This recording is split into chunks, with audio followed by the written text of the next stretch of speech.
I'm just so glad to be someplace where I can ask a question about Descartes.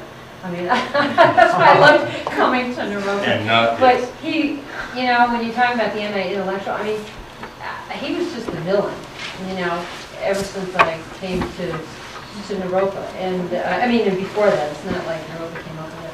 But it seems like you always cut him some slack whenever I come across his name in your writing.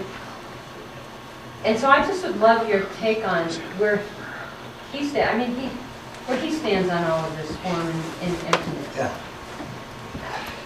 Yeah. Again, there's two, and we can sort of anchor it in both Vajrayana and Vedanta as kind of the kosher approaches.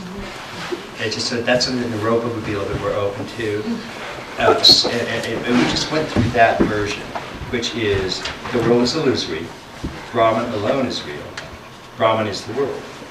Now all three of those are important. Now the ultimate ecological stance is Brahman is the world. But that's ultimately what deep ecology is about. That's ultimately what a profound environmental orientation is. But you have to go through the other steps to get there.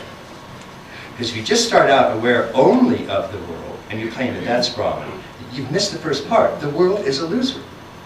Everything that's arising moment to moment is the world of form. It's transitory. It stays a bit, tortures you, and leaves. Where, if you identify Gaia, or if you identify spirit with Gaia, then where was spirit prior to the Big Bang? When there was no Gaia, when there was no manifestation, was there just no spirit? It doesn't quite make sense that spirit had to come into existence after the Big Bang. That's not an eternal or timeless spirit.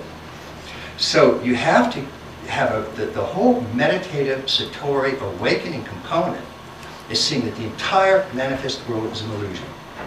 It radically is just like a dream. And that's why it's classically equated to, when you have satori, you're waking up. And it's held to be very, very similar to you're having a dream at night. It seems very, very real. Horrible things can be going on. And then pow, you wake up and you go, Jesus, I thought that was real. It isn't. Now the same thing happens with satori in the waking state. It appears real, you're really plugged into it, and then all of a sudden you have one of these experiences that shows you that there's a deeper, profounder reality. And that is an orientation, call it satori or whatever you want, that's absolutely necessary in order to get over these shadows in the cave, or the addiction to the fact that finite, temporary, passing phenomena are somehow equated with spirit. So once you go through the first phase, the first of these sort of three steps, and they're not linear steps, they're just kind of different realizations. The first is the world is illusory. The second is Brahman alone is real. Now that's what we were talking. Brahman here means the witness, or Atman, or pure emptiness, your own consciousness, which is the only thing that is unchanging, and in which all these objects are arising moment to moment. So that self-recognition, the realization of your transcendental self, anchors that unchanging reality, which is pure spirit or transcendental spirit or the transcendental self. So the second part of this is you have to realize Brahman alone is real, or spirit alone is real, or something before the Big Bang, that alone is real. There is an ever-present spiritual awareness that's unmanifest, that doesn't enter the world of time, or stream, or torture, or suffering, or pain. Awakening to that is known as satori, or moksha.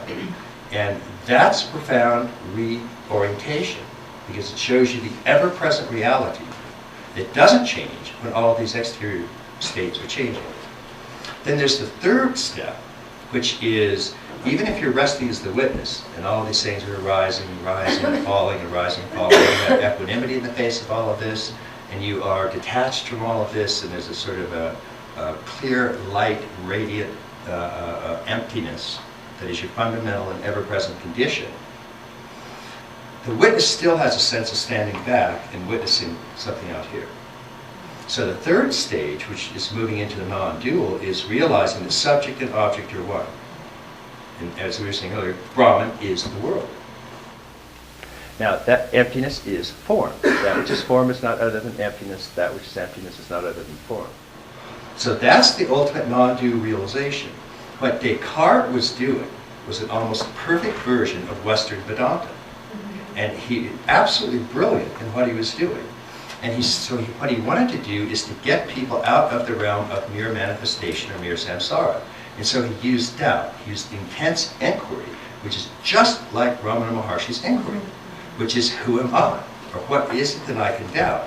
And Descartes started by saying, look, I can doubt objects or sensory world, because I mean it might be the matrix, it might be a virtual reality, it could be an illusion. One thing I can't doubt is the doubter. In other words, there's an awareness of these things that are arising, and I cannot doubt that simple, ever-present feeling of awareness. Because even if I try to doubt that and deny it, I'm using that to deny it. So he's moving us, he's doing those first two steps. The world is illusory, the transcendental self is real. Now, what we badly translate as cogito ergo sum, we translate it as thinking, therefore I am. It's completely backwards. What he's saying is consciousness, therefore being. You know, it's I cannot doubt my primordial consciousness, my ever-present naked consciousness, I cannot doubt. And here is very Dzogchen. And actually, one of my books give several quotes from the Dzogchen text, showing they're almost identical to what Descartes was saying. Now, the only place he can be faulted is if he didn't really push through to the non-dual side of the equation. But neither did any of his critics, by the way. And nor did his critics get as far as he did, which is denying the merely finite manifest realm and finding this ever-present transcendental consciousness. So Descartes, in that sense, was extraordinary, profound opening to emptiness, to primordial awareness, the ever-present primordial awareness that can never be doubted. It's the very foundation of doubt itself. So that is what made Descartes such a profound hero in so many ways. And if you look at in the great idealist traditions that arose, Spinoza was a Cartesian, down to Heidegger, Husserl, they all took off on Descartes. Husserl, one of the brilliant transcendental philosophers, wrote things like Cartesian Meditations, that exactly the best of Western Vedanta. So what we had is really kind of first of all, a very, very poor reading of Descartes, which is just a brutally distorted reading of what he was doing. And then it played into certain kind of cultural myths that are rampant with relativism and cultural creativism and extreme postmodernism. So again, it's not to say that everything he did was right, but what he was doing was showing you a way to find your original face, the face you had before you start identifying with these finite passing temporal objects. And that's very, very important.